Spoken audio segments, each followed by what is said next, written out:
Bismillahirrahmanirrahim. Assalamualaikum warahmatullahi wabarakatuh. Nama saya Muhammad Husnul Khair bin Zulkifli. Nombor metrik 19BI0202.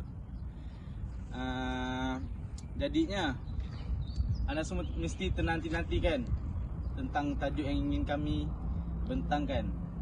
Tajuk yang telah kami pilih ialah tajuk kehebatan air. Jadi kami sekumpulan telah bercadang untuk menunjuk tentang keindahan Tasik Kuis yang kamu semua boleh lihat. Jadi mesti kalian semua ternanti-nanti apakah maksud air yang sebenarnya. Jadi air menurut Islam air ialah salah satu tanda kekuasaan Allah Subhanahu Wa Taala. Dan air ini juga adalah salah satu tentera bagi Allah Subhanahu Wa Taala. Dan seterusnya, air merupakan pemberian Allah kepada seluruh makhluknya. Tak tinggal satu pun. Manusia, haiwan, semua akan dapat. Di dalam Al-Quran, perkataan ma' disebut sebanyak 63 kali. Sungai-sungai, nahar dan anhar disebut sebanyak 54 kali. Dan air minum disebut sebanyak 39 kali, iaitu syaribah. Di dalam surah An-Nahlu ayat 10, Allah Subhanahu Wa Taala berfirman yang bermaksud, dan dialah yang menurunkan hujan dari langit, sebahagian daripadanya untuk minum, dan sebahagian lagi menyebabkan tumbuhnya pokok-pokok. Okey, yang seterusnya ialah merupakan komponen utama orang Islam untuk bersuci atau membersihkan suatu kotoran. Jadinya ketika orang Islam mengalami dari segi macam untuk mandi junub, macam kotor-kotor, berlepas bersukan, jadi kita boleh guna untuk beribadah, bersuci. Seterusnya kita pindah kepada definisi air menurut saintifik. Yang pertama ialah air adalah komponen yang paling penting untuk manusia untuk sehariannya. Jadi yang seterusnya ialah air adalah cecair utama dalam tubuh manusia. Dan manusia yang banyak aktiviti perlu minum banyak air. Sama ni yang kita dengar hanyalah mitos jika manusia ni perlu minum sebanyak 7 gelas sehari. Sebenarnya tak. Jika manusia tu melakukan aktiviti yang banyak, dia hanya perlulah minum air yang banyak macam tu. Kalau orang tu buat aktiviti sikit, dia just macam duduk kat office, dia tak perlu pun minum air banyak. Dia akan memudaratkan tubuh badannya. Jadi disebabkan sebenarnya tak perlu pun minum air banyak-banyak, sebab semua orang pun makan dan minum. Jadi setiap makanan yang telah kita makan sebenarnya terdapat persen sikit air dalam makanan yang telah kita makan. Jadi yang terakhir sekali ialah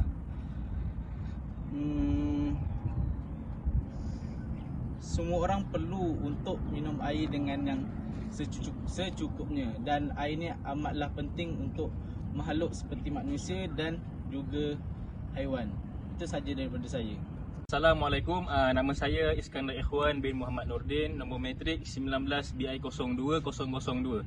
Okey, untuk seterusnya saya akan teruskan dengan lafaz al-ma' di dalam surah, iaitu saya akan bagikan contoh surah Al-A'raf ayat 50, iaitu berbunyi A'udzubillahi minasyaitonirrajim.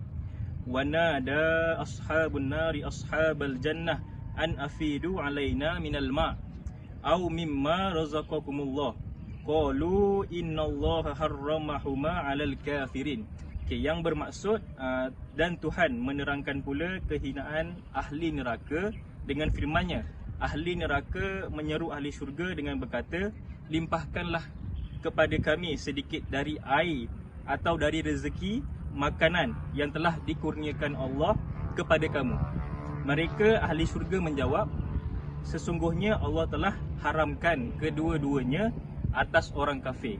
Okey, itu untuk dalil daripada Al-Quran. Okey, kita teruskan kepada dalil hadis, iaitu daripada Sahih Muslim, kitab Taharah di dalam bab An-Nahi an Al-Baul fi Al-Ma' Ar-Ra'ki. Okey, hadisnya berbunyi Haddatsana Yahya bin Yahya wa Muhammad bin Ram qala akhbarna Al-Lais wa haddatsana Qutaibah wa haddatsana Al-Lais an Abi Az-Zubair an Jabir an Rasulullah sallallahu alaihi wasallam annahu nahi an yubalu fi al-ma' ar-raqid. Okey, maksudnya daripada Jabir, Rasulullah sallallahu alaihi wasallam berkata, sesungguhnya melarang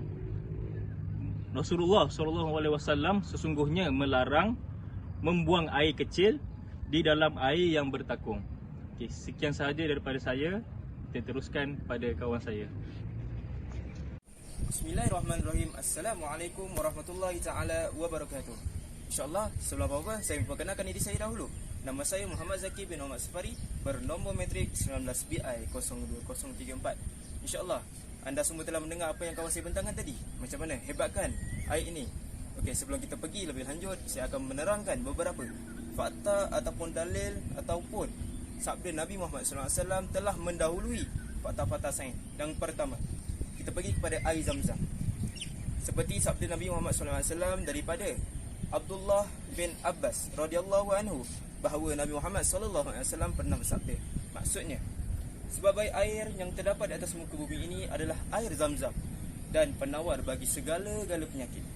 Kemudian saya membawakan beberapa fakta-fakta sains berkenaan dengan air Zam-Zam. Yang pertama, air Zam-Zam merupakan sumber mata air yang terletak 21 meter ke arah timur dari Kaabah.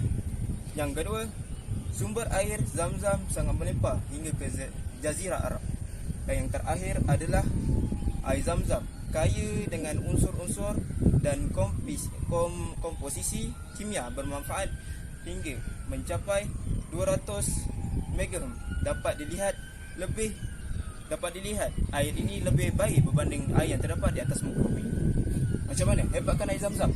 Okey, kita berteruskan kepada air yang kedua. Air yang kedua saya akan membawakan air yang terpisah, iaitu sungai dan juga air laut.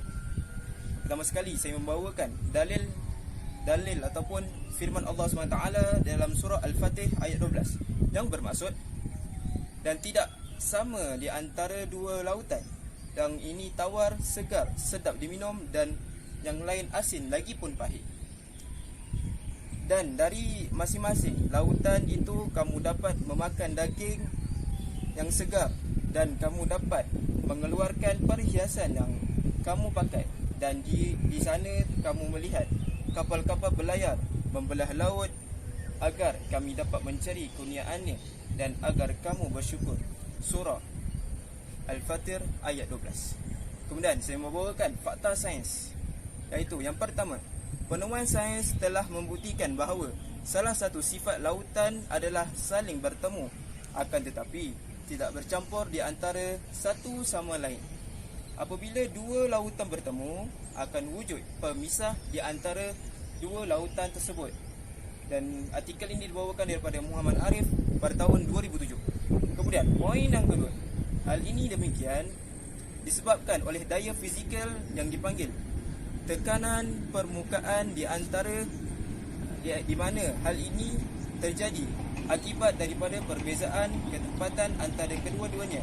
Harun Yahya pada tahun 2001. Kita dapat melihat, kita semua tak jangka yang mana air tidak akan bercampur, sedangkan air ini tidak ada pemisah seperti dinding ataupun sebagainya. Tetapi dalam Al-Quran dan juga fakta sains telah membuktikan bahawanya kedua-dua air tersebut tidak pernah akan bercampur. Kemudian fakta sains yang ketiga ataupun yang terakhir adalah perjumpaan gunung berapi yang berada di dalam air. Okey, saya akan menerangkan. Dalam Al-Quran Allah SWT telah menerangkan mengenai kejadian gunung berapi dalam lautan menerusi surah At-Takwir ayat yang ke-6. Wa idza biharu sujiat, yang mana bermaksud dan apabila lautan dipanaskan. Wal bahru masjur, iaitu laut dan laut yang dalam tanah yang ada api. Kemudian saya membawakan fakta sains yang menerangkan bahawasanya sains barat telah menjalankan The Submarine Ring of Fire 2012, iaitu ekspedisi LE Lautan Basin membuat penyelidikan dengan menggunakan kapal RV, iaitu Roger Revolver. Yang kedua, penelitian awal antara tahun 2008 sehingga 2011 menunjukkan bahawa kawasan tersebut merupakan kawasan gunung berapi bawah tanah, bawah laut dan kawasan air panas yang paling aktif yang pernah ditemui di seluruh dunia. Kita dapat melihat bahawasanya kedua-dua ataupun ketiga-tiga poin tersebut menunjukkan bahawa sebelum adanya sains pun Al-Quran telah menunjukkan bahawa hebatnya Al-Quran ini ataupun mujizat Nabi Muhammad SAW ini kepada seluruh dunia. Itu saja daripada saya, Muhammad Zaki. Saya serahkan kepada kawan saya.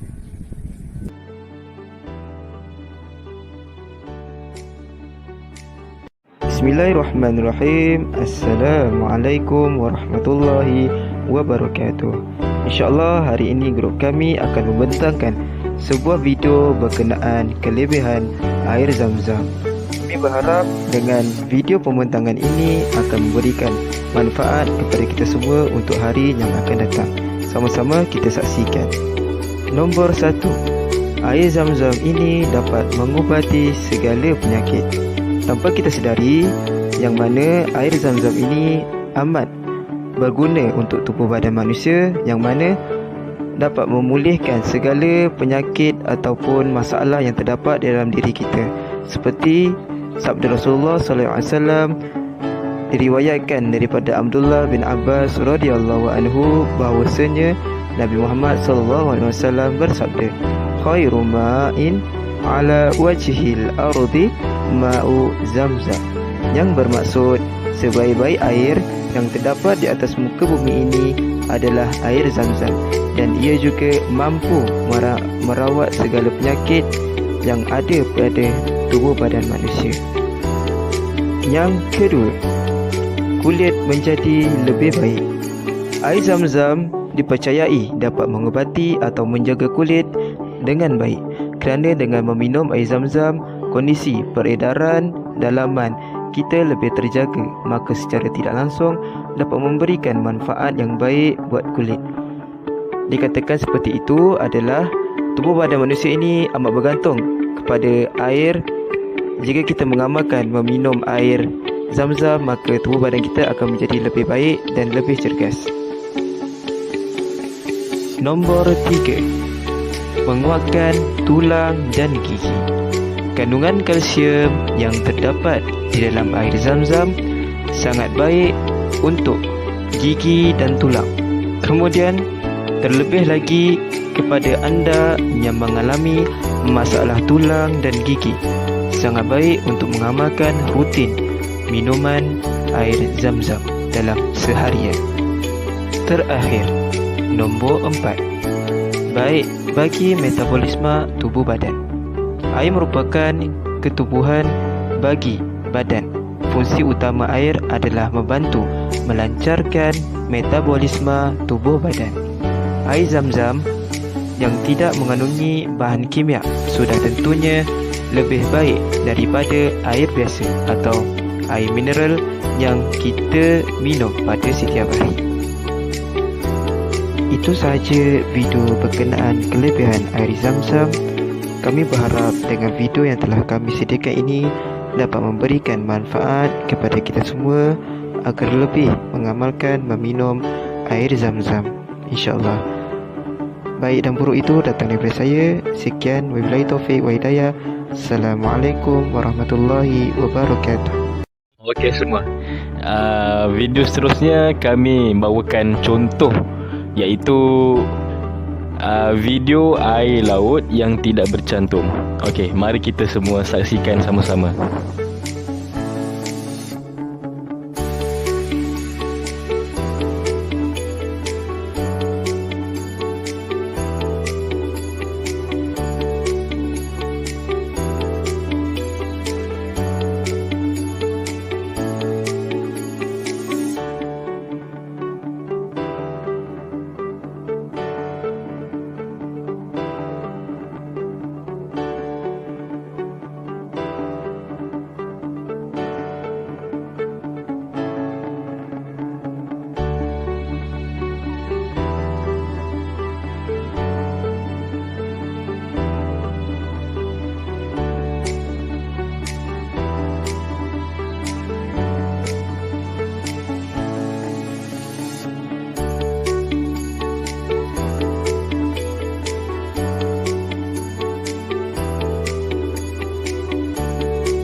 Okey, baik.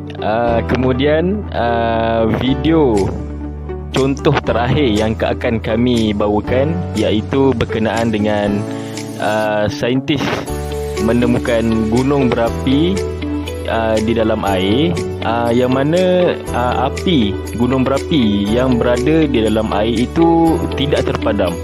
Okey, mari kita semua saksikan sama-sama.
Macam mana dengan pembentangan kawan saya tadi? Seronok kan? Saya tak perasan juga.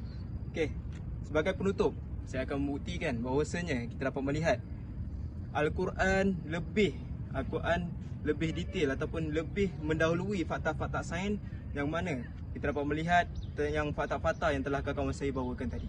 Okey, kita jangan terpengaruh dengan energi daripada barat yang mengatakan bahawasanya mereka terlebih dahulu telah menjumpai fakta-fakta sains ini.